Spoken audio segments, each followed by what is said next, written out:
अभंगाची गाथा दिली असे संत जगद्गुरु तुकाराम महाराज, ज्यांनी आपल्याला उठून आपल्या पायावर खडी थांबण्यासाठी जे योगदान दिलं, जे आपल्या लेखणीतून सर्व विश्वाला मानवता, बंधुता, समता शिकवले असे भारतरत्न डॉक्टर बाबासाहेब आंबेडकर. तसेच या महाराष्ट्रात छाती ठोकपणे ठामपणे आपण फिरू शकतो असे स्वराज्याचे संस्थापक छत्रपती शिवाजी महाराज, तसेच नामदेव महाराज, या सर्व महामानवाला वंदन करून मी माझ्या विचारास सुरुवात करते. खरं तर आज दिवाळीचा सण. दिवाळीचा सण आपल्या घरोघरी सर्वांना आनंदाने उत्साहाने जाणारा दिवस म्हणजे आपला दिवाळीचा दिवस. खरं तर दिवाळी म्हणजे आपल्या महाराष्ट्रामध्ये एक नव्या रूपाने नव्या उत्साहाने चालू होणारा दिवस म्हणजे आपला दिवाळीचा सण.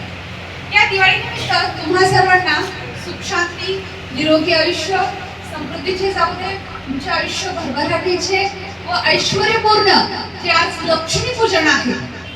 लक्ष्मी पूजन हे आपल्या घरामध्ये एक शांतता, समृद्धी, सुख, धन, दौलत, ऐश्वर्य या सर्व गोष्टी घेऊन आपल्या घरामध्ये आज प्रसन्नतेने आपल्या पदपर्शाने पावन होते. या लक्ष्मी पूजनानिमित्त तुमच्या सर्व जीवनामध्ये ऐश्वर्य, धन, दौलत याचा सहवास नेहमी सतत व्हावा अशी सदिच्छा देते.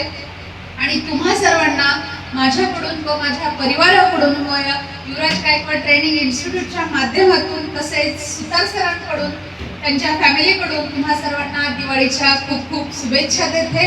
अशी जी दिव्याची पंथी आपल्या घरी लागते अशी पंथी तुमच्या जीवनामध्ये लाभो अशी ईश्वरशनी प्रार्थना करते आणि थांबते. जय हिंद, जय महाराष्ट्र.